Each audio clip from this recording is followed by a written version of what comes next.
All right, ladies and gentlemen, thank you so much for coming. I think it is a very important evening tonight because here it is.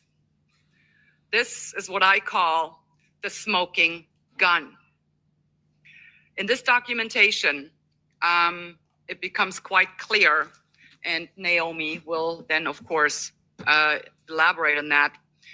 Pfizer lied, and so did our governments. And how did it all start? It started pretty much out by something called the Freedom of Information Act, and requiring Pfizer, respectively the FDA, the Federal Drug Association, or Food and Drug Administration. Food and Drug Administration of the United States, to release these Pfizer papers, and Pfizer, respectively FDA, then not wanting to do that, petitioned a court, and they wanted the judge to allow the FDA to keep the papers under wraps for 75 years. Interestingly enough, though, there have been talk in Germany this April, the so-called Freedom of Information Act, so any citizen can ask the government for information. And there was a discussion about abolishing that right for the citizens altogether. Now that's a big tell. So they no longer want the citizens to even know what the government should be publishing. But that is just a side note. So anyhow, the FDA wanted the Pfizer papers to be locked up for 75 years, which the judge didn't go with. Then the FDA offered, well, then, we would be prepared to publish 500 pages per month, which in essence would have taken 75 years to get all of the paper out, because it was in total roughly 450,000 pages. Well, the judge didn't want to have any of that, and he ordered the FDA, they would have to release 55,000 pages per month. And that was over a period of, I think, like 1 year or 1.5 years. And then it was all there. And then our very honorable guest tonight, Dr. Naomi Wolf, your concern was that it would just be lost in history, as you said earlier, because there is no way that layman can sift through 450,000 pages of highly technical information. So what Naomi managed to do was to gather, how many? 2,000, 3,000?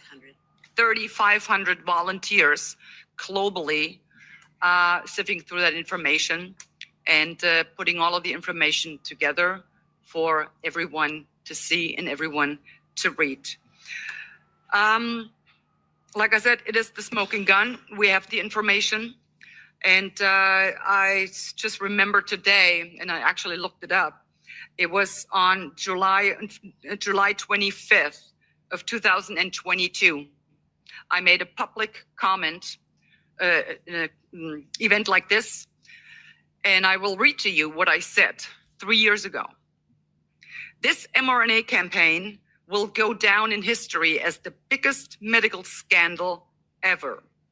And moreover, it will go down as the biggest crime committed against humanity.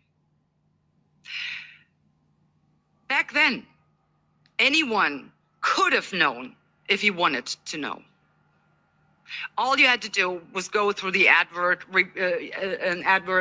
event reports in the United States, and you would have found out that within the first 7 months of the rollout of the mRNA injection, there were 20 times more serious adverse effects, and there were 23 times more deaths reported than of all of the other vaccines combined ever since they have been rolled out in the 70s. I repeat, 7 months of mRNA injections, 20 times more serious side effects and 23 times more deaths reported than all of the other vaccines combined in a period of 30 years. This is the lie that people have been literally pushed down their throats. They have been threatened. They have been ostracized. They have been criminalized. I mean, you name it. That went on. So it was particularly interesting that I made this comment 3 years ago, and I read it in your book. In the very first pages, Naomi, you said the very same thing. And yeah, I stand by that comment, and I will be repeating it for times to come. So anyway, but you didn't come here to listen to my boring remarks here. I'm pretty much sure you came all to see and hear and listen to Dr. Naomi Campbell. Campbell. Thank you. Can you imagine? Great, isn't it great? Dr. Naomi Wolf, of course. And I really have to thank you. You put in a lot of work. I mean, just flipping through the pages, it is so much information. But to compile it and put it together for laymen to understand and read, to really understand the massive lie that we have been subjected to. And I would very much like you to join me in welcoming the great Naomi Wolf. Thank you so much for being here. Thank you. Thank you all. Thank you so much. Can you hear me loud and clear if I sit this distance? Wonderful. Well, thank you, MEP Anderson. Thank you to your so hospitable staff who has welcomed me and my husband, Brian O'Shea, to Brussels. And thank you all for taking time from your incredibly important work to sit with us here. Thank you to those watching online. I just want to say before I begin that it's extremely moving to me to be sitting in this place, in the heart of Europe, and meeting so many people from different political perspectives, really different in many ways.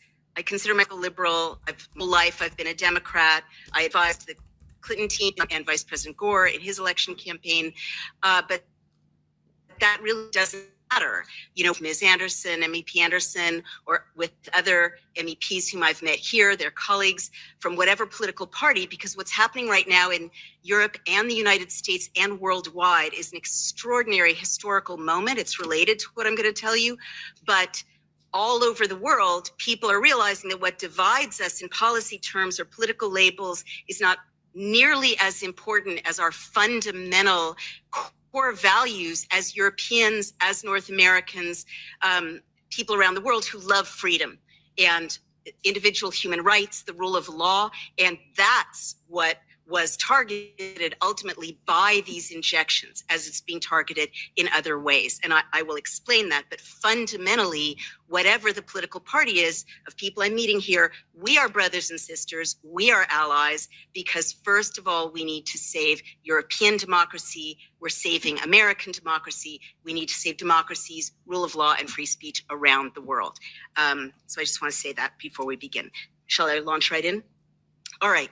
So some of you may know who I am. I've been a public figure since I was 26 years old, and others may not. I'm a long-standing best-selling feminist author. I've written 9 best-selling books, translated in European languages of many kinds, and I was a Rhodes Scholar. I got a DPhil at Oxford University in English literature. I'm not a medical doctor, but I am a journalist. I've appeared in every major news site. I was a columnist for The Guardian and for the Sunday Times of London and so on. But all of that didn't matter in June 2021 when I which covered women's reproductive health. When I noted that we're reporting eyewitness accounts of their bodies, which is, as a feminist, you're supposed to be allowed to listen to women about their bodies. They were reporting eyewitness accounts of menstrual damage upon having received the mRNA injection. And literally, that was my post. And overnight, I was canceled from X, Twitter at that time, canceled from Facebook, YouTube. My bio changed around the world simultaneously, which is interesting. I didn't think AI had rolled out then, but something did that. Went from, Rhodes Scholar, doctorate at Oxford, to conspiracy theorist. And overnight, every major news outlet that had published me and featured me for 40 years closed their doors to me, and I was literally voiceless. So that doesn't really matter what happened to me personally, except that a warning signal that women around the world were entitled to have received about their own bodies and reproductive health was intentionally silenced. And I found out later, during lawsuits brought by the state's attorneys general of the state of Missouri and of Louisiana, that it was people for whom I had voted, the Biden administration, notably senior people at the CDC, the Census Bureau, which knows where I live, I'm related to, other agencies, including law enforcement agencies, that had colluded to put pressure on Twitter and Facebook and other social media sites to silence my tweet and to discredit me. And that was very terrifying, to find out the most powerful government in the world had singled you out. And by the way, we have a First Amendment in the United States, thank God. And two courts now have found that two settlements have found that my constitutional First Amendment rights were violated, and that the Biden administration had no legal right to silence a citizen, but that happened. So as a journalist, I realized that there must be a story here, because why go to so much trouble to suppress this simple tweet of mine? And in 2022, as you described, the successful lawsuit by attorney Aaron Siri led to the forced release of 450,000 documents from Pfizer in the custody of our FDA. Now, I was only being hosted at that time by Steve Bannon, the far right-wing commentator. Another example of, I don't agree with Bannon on a lot of issues. I'm still a liberal, but he cared about what was happening to women and children. So I was talking on his show about these issues, and he said, these documents will be lost to history. Of course, you're going to convene a group of experts to go through them. And I said on the air, of course I am, not having any experience in doing that. But miraculously, 3,500 doctors and scientists did convene and worked for 2.5 years pro bono in service of humanity, but also out of love for science and medicine, to read through these massive documents, technical documents, and to issue what are now 105 reports. 50 of them are in that book, if you would kindly hold it up at some point. And we published them in real time. Now, before I tell you what's in the Pfizer documents, I just want to note that it's been 2.5 years since we began publishing these reports, and we have not received a lawyer's letter from Pfizer. So what is reported is accurate. No one from Pfizer is telling us to cease and desist. It's accurate. And also, it's not my opinion. I just want to stress that. I'm not the author of this book. I'm an editor of it. Amy Kelly is the leader of the effort, my COO.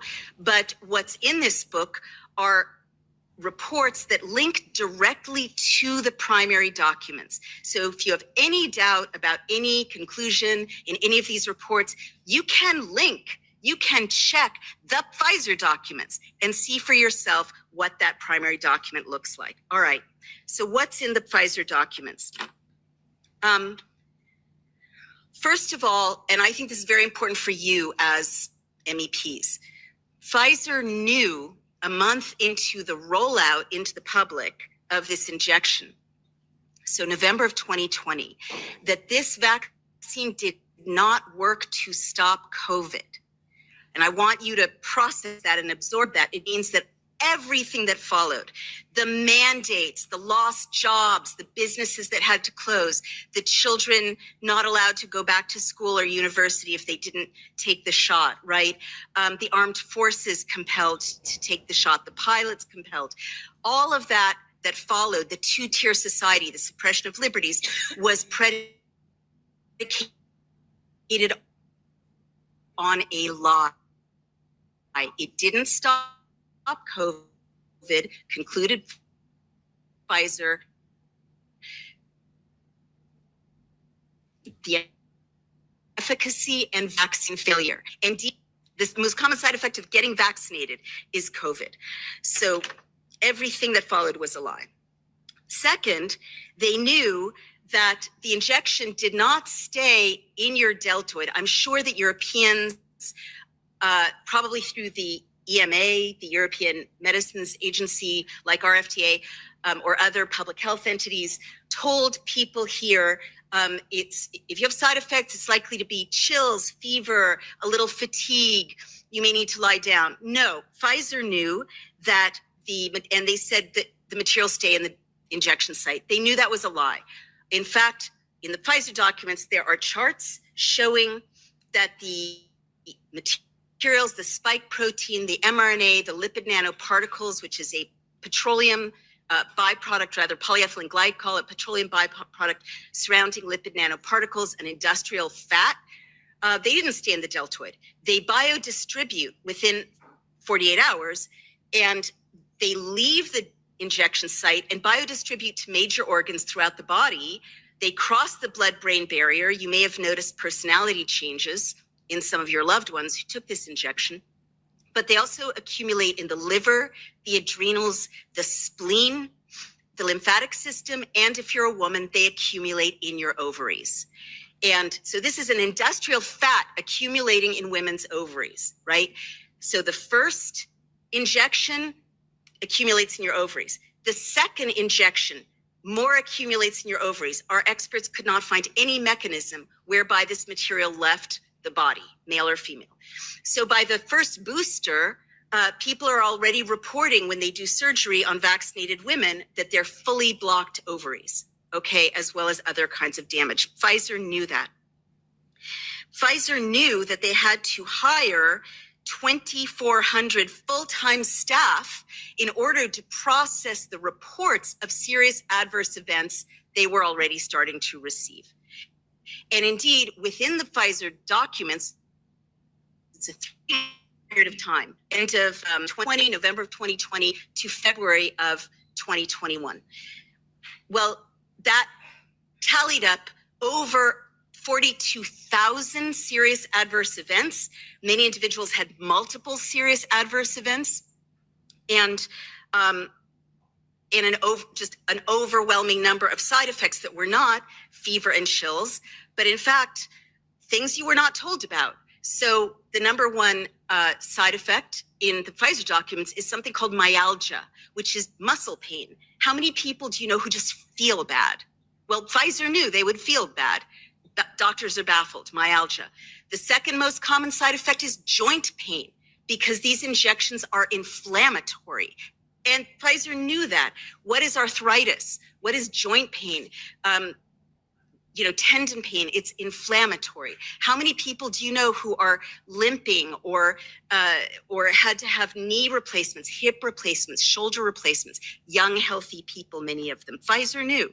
The third most common side effect, as I mentioned, is COVID. But after that, there is a catastrophic industrial scale tallying of horrifically serious side effects, notably heart damage, myocarditis, pericarditis, problems with the aortas, great deal of blood damage, thrombotic thrombocytopenia, blood clots, lung clots, leg clots. These lipid-nanoparticles create clotting in the body. Everyone knew that about lipid nanoparticles before this mRNA who worked with them. Florid neurological events. Our experts found that the lipid nanoparticles strip the myelin sheath from nerves, which is how electricity is conducted in a nerve impulse. So of course you're getting tremors. How many people do you know who now have tremors? You're getting Guillain-Barré, You're getting dementias, epilepsy-type seizures, horrific neurological events, and also autoimmune disorders of all kinds, lupus-type disorders, because now we know these injections damage the immune system. Also things that would surprise you, a huge amount of eye damage, blindness, eye damage of all kinds. And in addition to all of these side effects, miscarriages, I'll get into the reproductive damage, 1,200 deaths in 3 months. And these are not statistically random people who happen to have died. They were old, they had prior conditions. 1,200 deaths that doctors let Pfizer or the authorities know needed to be recorded because there was some causality they were concerned about. Other smoking guns, you call this the smoking gun. 2 of our reports show, in my view, causality. Half of the liver and the stroke serious adverse events took place 48 hours after the injection, including deaths. Pfizer knew this. Okay. Pfizer knew by April of 2021 that minors were being injured by this vaccine, specifically myocarditis and pericarditis, heart damage. Never before have we had healthy young people dropping dead on plate. But what Pfizer knew was that 35 minors had sustained heart damage. Indeed, one of the most scandalous things that our work has surfaced is that the FDA knew, the CDC knew, Dr. Walensky knew by April of 2021. The Israeli Ministry of Health was trying to tell the CDC and the Biden administration that minors were having their hearts damaged. And instead of, we did a Freedom of Information Act request for the Biden records at that time, mentioning myocarditis. And we found that there was active conversation, including to POTUS, right, surfacing all the way up potentially to the White House, 15 White House staffers, Dr. Walensky, Dr. Fauci, the head of HHS, all on these communications where they were talking about myocarditis in minors following the shot. But instead of saying, we have to pull this, we have to tell the parents of America, and by extension the world, that they must save their children and young adults from this risk, they were deciding how to spin a cover-up. And they issued a 17-page document that even after the FOIA is completely redacted, which was a script that they used to spend the next 3 months of summer telling parents to get their minors injected. And indeed, a big influencer TikTok campaign encouraging young adults and minors to get injected. And they knew that kids would sustain what is often deadly heart damage from these injections. They knew. And in fact, Senator Ron Johnson, now under this administration, is using our work to unredact those documents and to shine a light on that cover-up. He had hearings about it. Pfizer knew all of these things, but all these side effects, all this damage isn't the most shocking, surprising thing in the Pfizer documents. And I'll tell you what is. COVID is a respiratory infection. So you would expect a lot of information in Pfizer documents about lungs, about oxygen levels, about mucous membranes. No, there's almost nothing about respiratory issues in the Pfizer documents. What there is a 360-degree obsessive focus on ruining human reproduction. Sperm ruining fallopian tubes, ruining ova, ruining placentas, ruining fetuses in utero, ruining the birth process, ruining lactation. That's what they were studying. That's what they were focused on. Why is that? Why did they take male and female rats, male vaccinated, female unvaccinated, mate them, sacrifice the rats, and examine the cells of their sex organs for a respiratory infection? Why is that? Overwhelmingly, the focus is on ruining human reproduction. So let me just give you some examples. They knew, as I mentioned, that it blocks the ovaries, which could contribute to the menstrual damage that I mentioned. But they also knew, as I mentioned, that the lipid nanoparticles, which are designed to cross every membrane in the body. What is a membrane? The placenta is a membrane. The lipid nanoparticles traverse the placenta of women who were told in my country to get this injection during their pregnancies, violating decades of knowledge about how to not hurt babies in utero, right? You don't give the pregnant woman anything. But women were told to inject this, traverses the placenta. It causes calcifications in the placenta, which prevent the baby from getting nutrients and oxygen.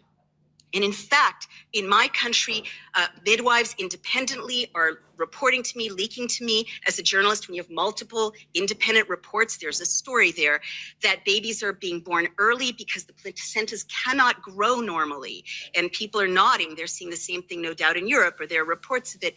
The placentas are flat. They send me pictures, not normal, supplied with blood and oxygen. And so babies have to be delivered early. So standard. Well, it's not that easy to deliver a baby from a mother whose placenta has been impaired. Placentas are falling apart in the delivery process. What does that mean? It means women are hemorrhaging during childbirth or retaining part of the placenta, which is so dangerous. And so mortality, women dying in childbirth in the West, which had largely solved this deadly problem of the past and other parts of the world, is up by 40% since the injections. Pfizer knew. Pfizer knew that the lipid nanoparticles would go into the baby. And again, what's a membrane? They knew that the lipid nanoparticles would traverse the membrane around the testes of baby boys in utero, thus degrading the Leydig cells and Sertoli cells of baby boys of vaccinated moms. Even if the babies are not vaccinated, they're getting this from their moms. So what does that do? Sertoli cells and Leydig cells are the factories of masculinity. Hormones, they switch on the hormones of masculinity at adolescence, triggering what we think of as a traditional adult male development, deep voices, broad shoulders, body hair, facial hair, and as an adult, the ability to father a child successfully. Well, we don't even know if these baby boys in utero at adolescence will grow into normal fertile adult males, even if they're never vaccinated with this mRNA injection. But Pfizer knew they were damaging the testes of baby boys in utero. They knew they were damaging sperm. An andrology report confirmed that the injection killed and motility of sperm in men. And to this day, and this is a job for you all, I believe, to this day, there's something Pfizer knows about dangers to women in vaccinated men's sperm that they're not disclosing. In the Pfizer documents, there's a warning to men who are subjects of the study not to have intercourse if they were vaccinated with unvaccinated women of childbearing age, and if they did, to use 2 reliable forms of contraception. 2, Pfizer defines exposure to the vaccine as including, right, shedding is supposed to be a conspiracy theory, as including skin contact, breath, and body fluids, such as semen. And to this day, we don't know what that is, right? We know that women, as anecdotally, are having horrible cramps, real problems with when they have intercourse with vaccinated husbands. We don't know why Pfizer said don't do that. I can tell you one hypothetical a little further on. They told women in the study not to get pregnant. Nonetheless, 270 women got pregnant in the study, vaccinated women. Now, 234 of them, the records of what happened to that pregnancy were lost, which is illegal. Pfizer is supposed to follow them through pregnancy. However, of the 36 women who gave birth, over 80% of them lost their babies. Over 80%. Pfizer knew that. One of the most chilling things in the Pfizer papers is something called a pregnancy and lactation report. And I'm feeling like the heaviness in the room, and I empathize. You know, this is very dark news, but I also want to say there's a lot that can be done, and you all are in a beautiful position to do it. So please bear with me for the rest of this darkness, because, you know, this is very serious, but there are ways to engage with this information after you have it constructively. The pregnancy and lactation report is an 8-page document that was prepared specifically for the White House and given to Dr. Walensky, to the FDA, to the White House in April of 2021. Now, I am the daughter I'm the daughter and granddaughter of immigrants, but I'm the granddaughter of 2 people who lost 8 siblings in the Holocaust. And that's why I'm sitting here with you today, because if that wasn't part of our family's history, I wouldn't understand so clearly the importance of raising these warnings and calling attention to these atrocities. I've written about, and I know it's illegal in Germany, too bad. I'm going to use my American free speech. I'm in a free place. I've studied deeply the history of Nazi medicine. As a result, when I saw the pregnancy and lactation report as a Jew and as the granddaughter of people, part of whose family were wiped out by them, this was a very chilling and recognizable document. It had charts, very scientific, neutral, careful chart. Even superficial students of history, you know why I stress that. These careful charts show horrific damage to women and babies in the pregnancy and lactation report. There is a chart showing menstrual damage to tens of thousands of women, 15,000 women bleeding every day after being injected, 10,000 women having 2 periods a month, 7,500 women having no periods at all, meaning they're totally infertile. 10-year-old girls bleeding upon being injected, 85-year-old women bleeding upon being injected, women hemorrhaging, women passing clots, lives ruined, and certainly fertility ruined. All of it documented meticulously by Pfizer in the pregnancy and lactation report, which went to the White House and to Dr. Rochelle Walensky and the FDA. I'm quite sure if you investigate, you will find comparable charts that went to your leaders across Europe, because they were all on the same page. But I'm getting ahead of my story. Also in the pregnancy and lactation report is a chart showing that they experimented on babies and they knew it, and they experimented on at least 3 babies to death. Okay? This showed that babies who were nursing from vaccinated moms, these ones had vomiting, and these ones had edema, which is swollen tissues, and these ones had fever, and these ones had failure to thrive. They couldn't gain weight. These ones were inconsolable. I can never get that out of my head. One poor baby went into convulsions after nursing from a vaccinated mom, and then was rushed to the ER and died after multi-organ system failure. Her whole system shut down. What did they know? What is breast milk made of? I learned this in this process. It's made of out of the building blocks of lymph and blood.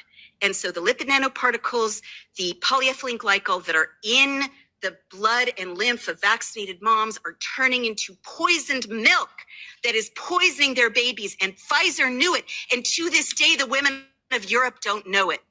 The women of America, for the most part, don't know it, unless they happen to have heard me or come up on this book. And so they're so at risk. And nursing, which is such an important part of human development and bonding and the immune system, has gone from 34% of all babies and moms to 14% of all babies and moms. And babies' first experience, I think we're going to see the damage of this in a generation, of human intimacy is poisoned nourishment now, and they don't have the words to say it to their moms or dads. But Pfizer knew. So this went to the White House, and 3 days later, on April 23rd, 2021, Dr. Rochelle Walensky, a mother, I should note, gave a White House press conference to the people of my nation, saying, with this in hand, there's no bad time to get your COVID mRNA injection before you get pregnant, during your pregnancy, or after your baby is born. She said that knowing this.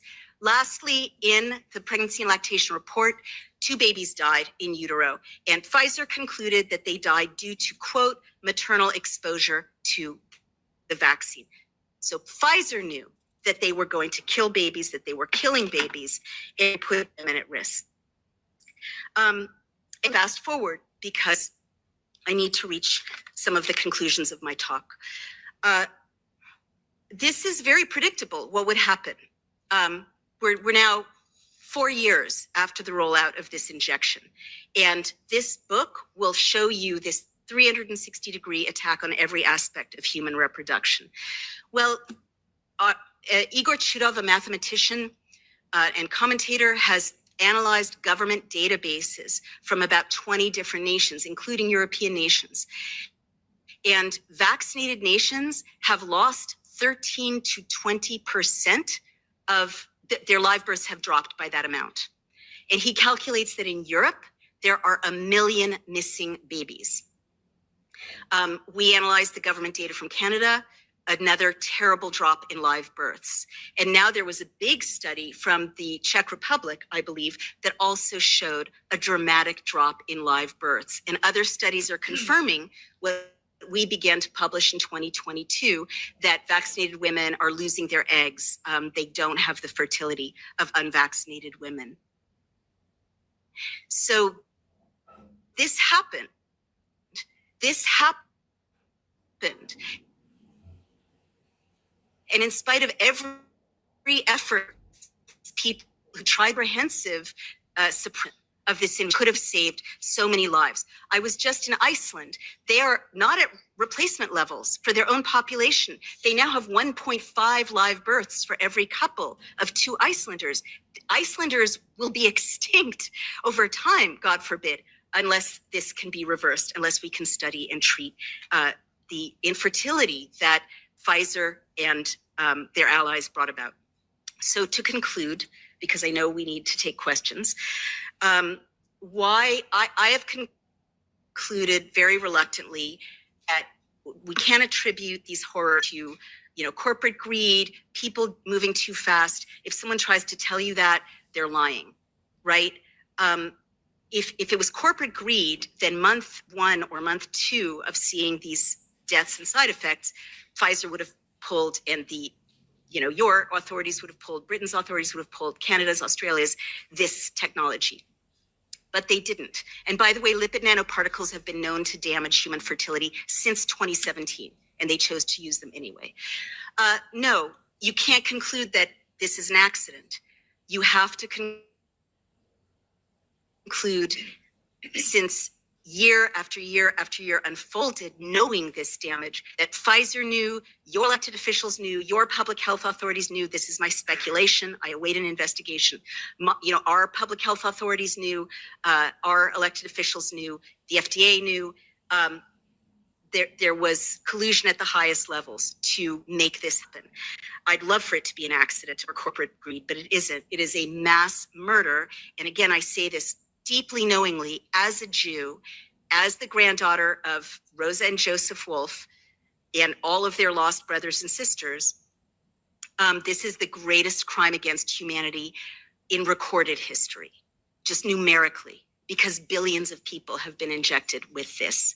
So I will end by telling you why I believe it's a bioweapon, and that it was deployed, in effect, to reduce Western populations and influence. Number one piece of evidence is research I did that found that in 2021, there's an SEC filing, the Securities and Exchange Commission in my country, which is BioNTech, which is the subsidiary of Pfizer that produced this mRNA injection. And it is a memorandum of understanding, meaning an agreement, a legal agreement, that shows a partnership between BioNTech, which we're told is a German company, but it's not a German company, it's a German-Chinese company, because the partnership is with the Chinese Communist Party. The partnership is with Fosun Pharmaceuticals, which is one of the biggest pharma companies in China. And you all know, in any major company in China, it's departments. Most of them create 1 billion doses of this injection for internal consumption. They use a different injection in China. They manufactured 1 billion doses to Western Europe and North America. And in the SEC filing, it specifies that the IP, intellectual property of the injection, is to be transferred. It doesn't say to a Chinese individual. It doesn't say to a Chinese company. It says to China. So since 2021, if you're taking an intervention that was formulated, manufactured, packaged, distributed by people who have stated that they want to be the world's hegemon by 2049, 100 years after the independence or the establishment of Chinese communist rule, and who have made war on the West in many other ways. And I don't think they're working alone. I think, there's alliances at levels that we can discuss, but just from my knowledge that our enemies are making this injection. Also, the deployment, again, isn't random. There are 11 manufacturing plants in Western Europe, 14 now in North America. But the side effects are not random. And again, to me as a journalist, rather than as a doctor, this is very important evidence. Of the almost 43,000 serious adverse events in the Pfizer papers, they're not randomly distributed around the world. They're localized in Western democracies. And not only that, but this really caught my attention as a political consultant. The greatest number of serious adverse events are in the countries with the most influence in Western democracies. So over 42,000 in the United States, and then after tranches of serious adverse events in European countries in December of political importance, population importance. So Germany, France, Britain, Italy, Spain, Greece, in that order. And then all the rest of the world, the other 52 countries of the world combined amount to about 7,000 adverse events.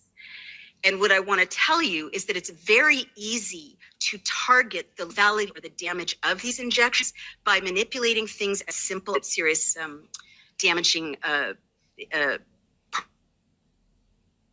particles as Pfizer, but Pfizer has more DNA contamination, as it's been discovered, or by manipulating things as simple as temperature. You remember that it was supposed to be, this material is supposed to be kept very, very cold, and then you stopped hearing about that.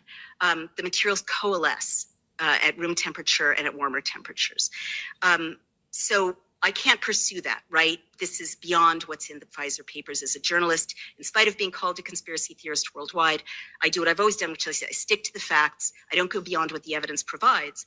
But that evidence, to me, requires investigation. How do you take something that easily is manipulated to target populations, and you have these terrible losses and damage and infertility in Western nations? So I'll stop there.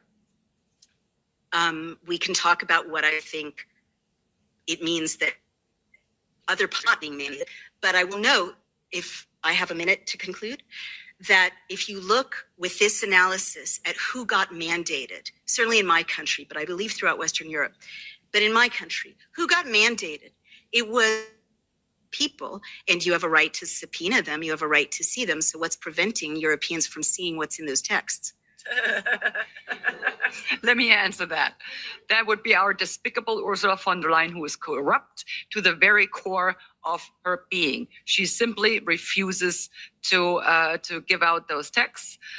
She has been admonished by so many authorities, whether it was the ombudswoman or whoever it was, Parliament. Now there's even a court ruling telling her that she was in violation of the EU treaties by refusing to share those texts.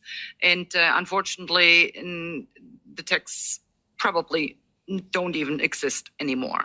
Well, So, and let that's me- that. let me The jump thing in is, there. yeah, As a tech CEO, I will just note that all texts still exist somewhere and are recoverable, even if she deleted them.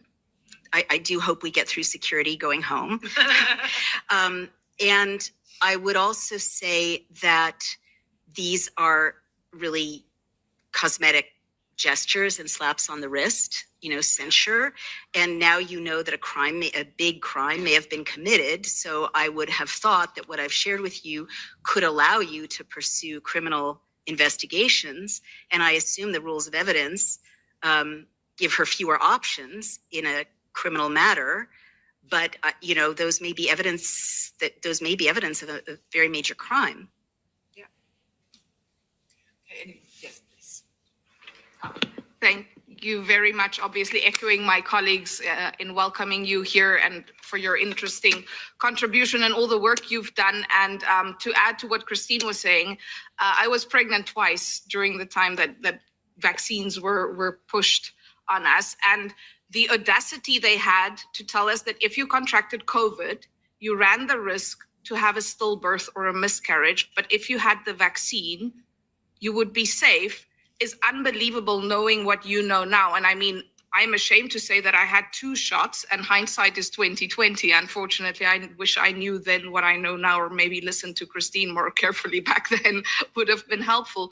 But the sad part is we would only know in about 10 to 15 years time what will happen to our children or what we have done to them while we were pregnant.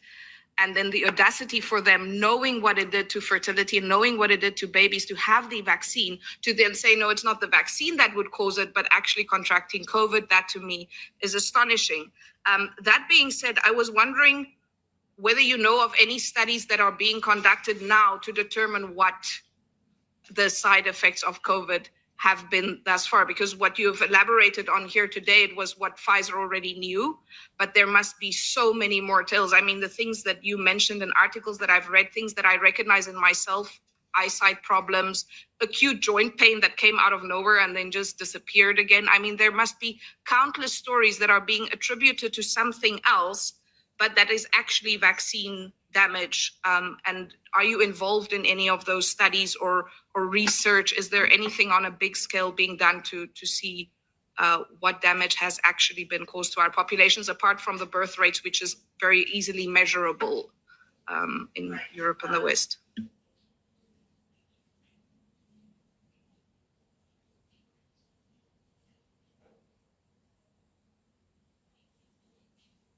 So sorry.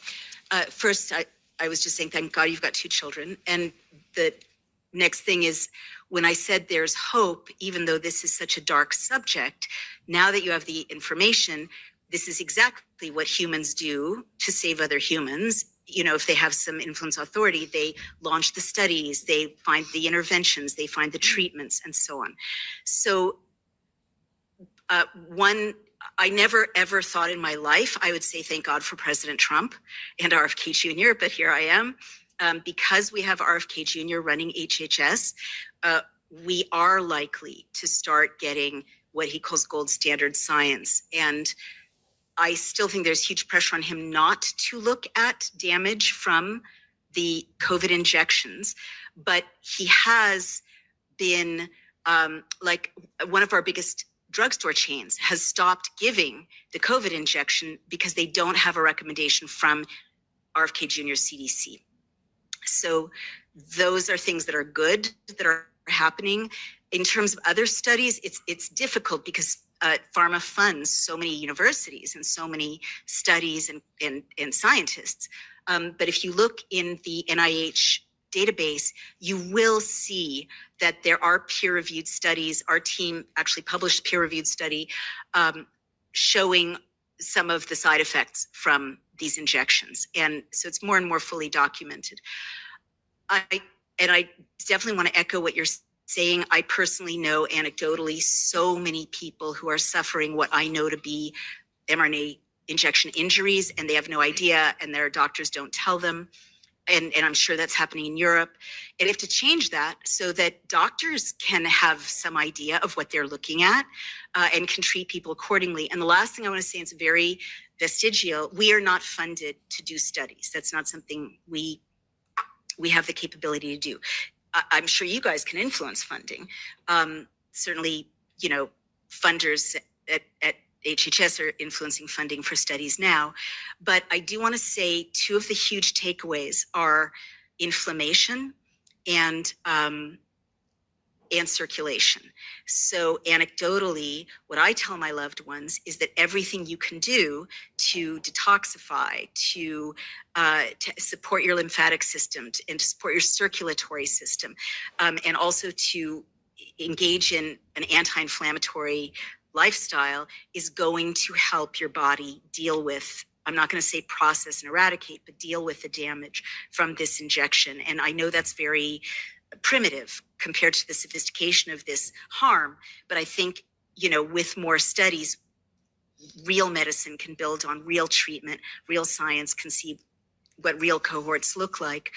I do want to say something to this question, though. You said, how can we ever trust them again? In the United States, trust in public health has completely collapsed. And I know anecdotally, vaccinated people, unvaccinated people across the political spectrum who are doing everything possible to never see a doctor or go to a hospital again, an allopathic doctor. The good news is there's a booming, you know, integrative medicine, taking the best of allopathic medicine and other treatments that we know are not so harmful in America. And I'm sure that that's happening in Europe and all over the world.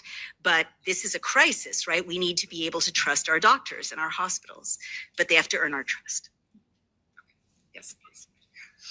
Thank you very much, Hi. Doctor. Frederick first, and then you, Brian. Okay, Sorry. Thank you very much, Dr. Wolf, for your speech. Thank you. Is it me first or is it? Okay. No, just you. In France, we have a Minister of Health, Mr. Rousseau. He went on national radio and he said these vaccines were safe and effective and there were no side effects. Go and get injected. As a journalist, I actually filed a lawsuit against him. I was actually thrown out of court because I did not have any right to act. At the end of the day, this is part of trust. You've just mentioned trust. If we can't trust the politicians for what they say, if we can't trust the judicial system, what, in your views, are the recourse we have as journalists in order to ensure that truth is being said, or at least what scientific truth we have, and what remedy can we get? Sorry, you're asking as journalists or citizens? I would say I'm a citizen journalist. Right. Well, I'm and a not politician gonna, as well. you know, I'm not going to sugarcoat my response. Journalism in Europe and Britain is in a catastrophic state, right? And it's difficult to get access to the truth. It's difficult to produce the truth. You get censored in many areas when you produce the truth. It's difficult to make a living producing the truth. And it's very difficult to combine uncovering the truth with justice. I just was in Britain a year ago testifying on behalf of a journalist named Mark Stein, who lost his show on GB News because he had me on to report these findings. And Ofcom, which is a quasi-government agency media watchdog, shut down his show. And they didn't say you were wrong or she made a mistake. What they said was, this is upsetting to people.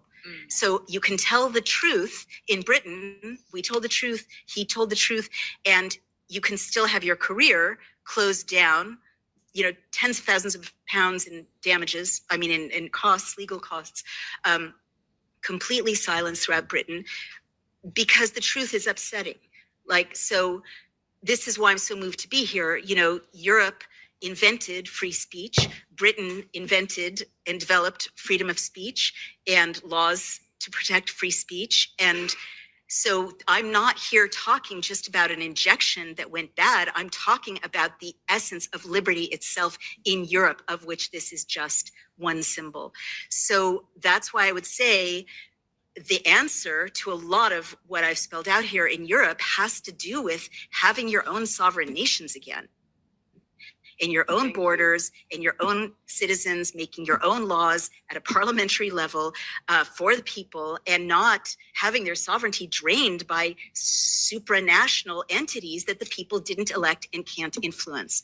That is the answer, and it worked for us, right? I mean, I try to be nonpartisan, but the people of the United States spoke, and there was enough scrutiny of our voting system, which is also very important, that someone the globalists didn't want to have, but who was a populist nationalist listening to the people to some extent, got into office. RFK Jr., who would never have been imagined a year ago to have been, in charge of science in America, is in office. And I'm not saying that's the end of the story. There's always a fight for freedom, and everyone's imperfect, but that wouldn't have happened if we hadn't had our nation state defended and at a state level, right? And that's why I'm so worried about the draining of sovereignty from France and Italy and Germany, because the only way we could police our rule of law was at the level of Alabama and Missouri and,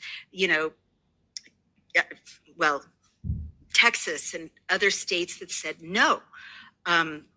And protected the vote and so on. So you need your borders back. You can't have a citizenry that can legislate without having borders. And you can't have a citizenry that can legislate if the people are not citizens. So that's what I would say about the importance of your organization and sovereign nations in Europe. Hallelujah and amen to that. Seriously. Okay, Brian. Hi, yes. The gentleman earlier had the question about China, and I was wondering if you would mind if I just address that, because you full disclosure, I'm married to Naomi. And I remember you had me research that part somewhere between walking the dog and meatloaf, I believe. Super fast. Super fast. So Sinovac was and it's a great question. Sinovac was the company that made CoronaVac, which was issued to the Chinese people, as well as Turkey, Indonesia, Brazil, pretty much some of their top partners, and then Belt and Road.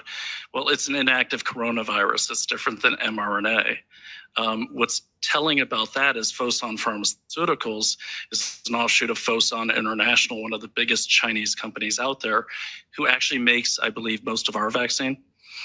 And they refused it 3 times when Biden offered them a vaccine that their company made.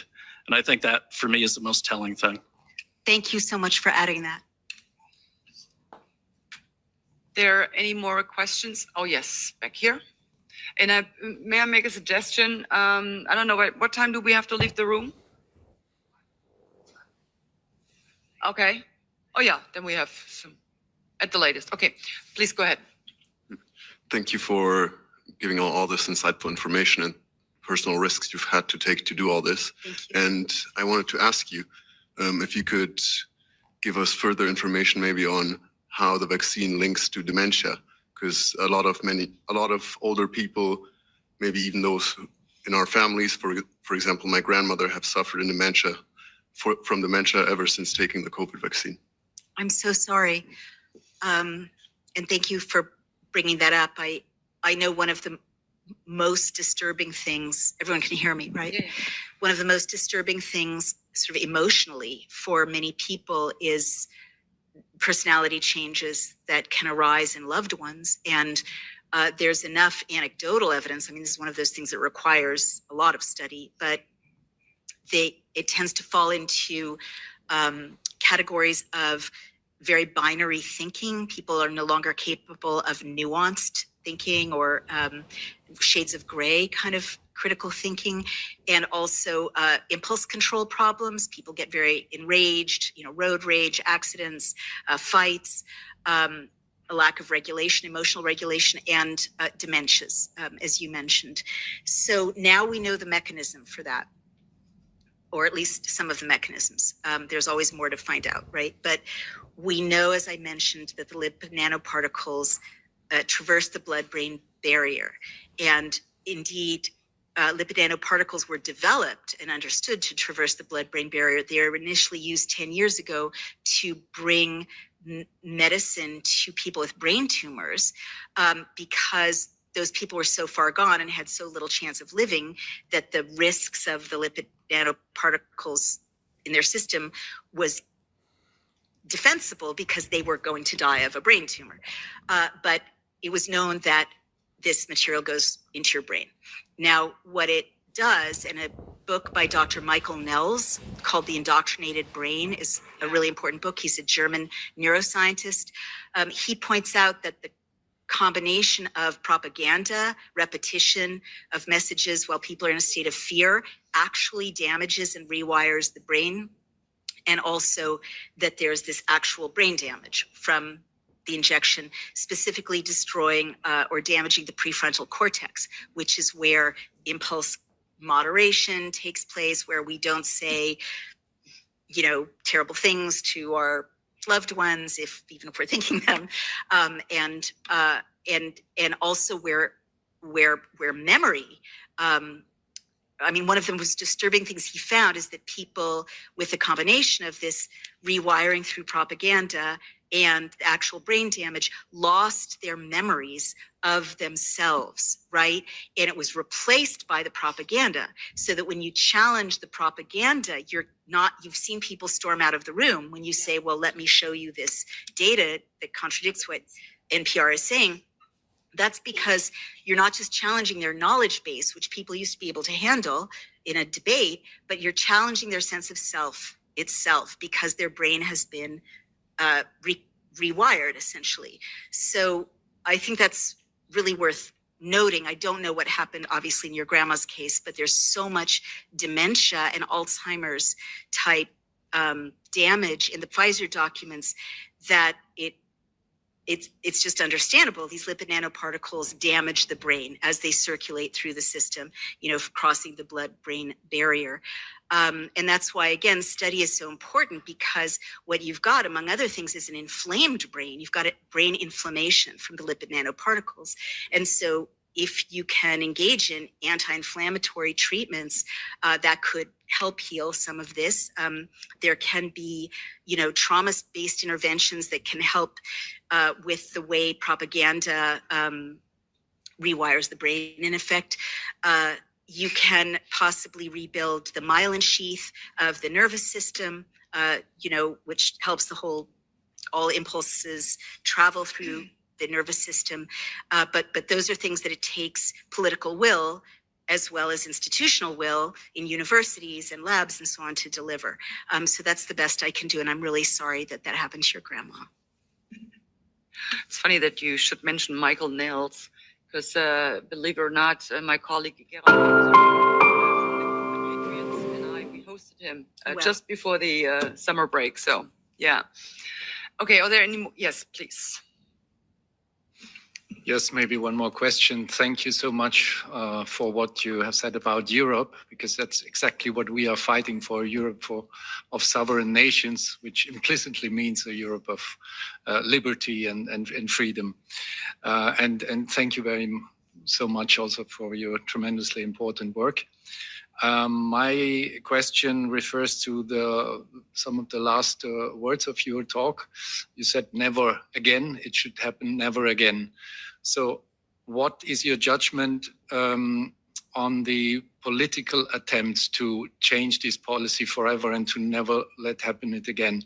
Like in the US, you are a bit luckier than we are at the moment in Europe, especially with your Minister of Health. I think you mentioned him before, Robert Kennedy Jr.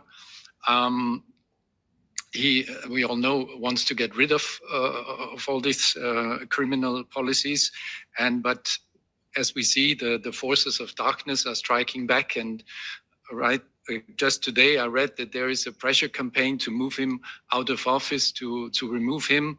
So, what is your prediction on this? Is this possible for the dark forces to gain this power again, to remove such an important figure like Robert Kennedy, when all these things have come to light already? Is that possible? Is that thinkable? Or do you think there is a revolution going on which will not be reversible again. And yeah, and it's a matter of time that this will end forever. Yeah. Thank you. So what I would say is it depends on the American people if the forces of darkness prevail, just like it depends on the people of Europe if the forces of darkness prevail here. And what I mean is, and this definitely comes from my life as a White House spouse back in the Clinton era, and also as a political consultant to the Clinton team and to the vice president at that time, Al Gore. Even though it was some decades ago, the pressures remain the same for any administration. You can have the best administration in the world, and the pharmaceutical lobby is so powerful in the United States. They they fund the left and the right. They fund senators and congresspeople in the Republican Party and in the Democratic Party. I mean, Bernie Sanders, who is a Marxist, gets so much money from the pharmaceutical lobby. So it is going to always be a fight. And just getting people elected doesn't solve the problem, right? The campaign is day by day, as you all know. But what I would say is that President Trump and Vice President Kennedy have taken on very, very, very dangerous and powerful forces, and all politics is compromise. So, Kennedy hasn't withdrawn the COVID vaccine from the market. That's what I want. That's what I push for. That hasn't happened yet. But what he's doing is very smart politics of, getting rid of many corrupt people within the CDC, working where he can. But what I would say about our system is Kennedy and President Trump and whoever comes after President Trump are only as powerful as their constituents are active. And if their constituents are not active and holding their feet to the fire, organizing, voting in midterms, voting in elections, bringing voters to the polls, putting signs on their lawns and so on, you're just going to have the same group of lobbyists that surround you here. They're the same people who surround people in Washington, take over the agenda. And so it really depends on the people. That's why I'm so preoccupied with getting laws into everyone's phone so they can see what's happening and lobby.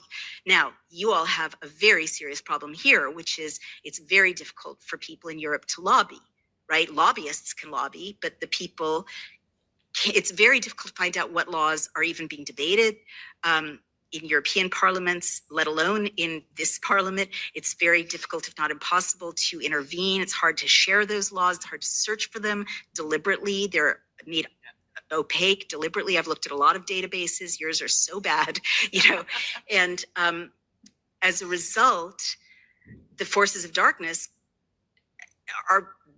there's no leverage point, right? Unless it comes from an awakening of the people here, as I said before, organizing and getting their borders and their parliaments back. So that's just my answer to, I'll never forget what Vice President Gore said to voters. He said, if you want a good bill passed, I can't do it for you. You've got to make me, organize, force my hand, put pressure on me. And I never forgot that, because the people who are sitting at the table in Washington, as in Brussels, are the special interests. They're the ones who are drafting the bills. They're the ones who are putting the clauses in the bills. They're the ones who are putting their friends' interests in the clauses in the bills. I'm guessing that's true in Brussels as it's true in Washington. And the only antidote for that is for the people to be empowered through knowing the laws, sharing the laws, being able to call your a real chief of staff and have a real meeting with a real parliamentarian, and returning the power of the parliament to the people of sovereign nations. So I'm sorry to repeat myself, but that I've looked so closely at this since 2007, when I wrote a book about how democracies die and tyrannies establish themselves. And that is literally the only solution. So the people of Europe have to peacefully rise up and take their rights and laws back. By the way, the poor transparency of the websites, that you can't find any legislation that is going to be passed or whatever, and just the impossibility to find anything in particular on the websites. By the way, it's not a bug; it's a feature. Totally Totally. a feature, not necessary. Okay, are there any more questions? Okay, that doesn't seem to be the case. So then all that's left for me is to thank you for really bringing it to a point what we are facing. And I mean, I've been saying that for years now, is yes, our democracies are under attack, and I never tired to specifically speak about the Western democracies. You just added one more point to that list. I wasn't even aware of the fact that the mRNA injections were deployed pretty much in a specific kind of fashion, so they would cause specific side effects in these countries and others in that country. But it just pretty much is just another piece of the puzzle that we're putting together. I've been talking about that this whole COVID madness, it was a test balloon. They needed to get the Western democracies ready to pretty much abolish freedom, democracy, and the rule of law, to undermine our constitutions, to turn privileges, fundamental rights into privileges that, the government can grant or withhold depending on how you behave. So we're seeing erosions of constitutional rights. We are seeing infringements, not only infringements, pretty much the abolishment of free speech. And as you mentioned, had there been free speech, they would have never been able to cause that much damage via the lockdowns and the mRNA injections. And to sum it all up, once we had the COVID committee in this house, the title of it was Lessons Learned from COVID. And in the beginning, I was like, oh, wow, they really want to look into where they went wrong and what mistakes they made.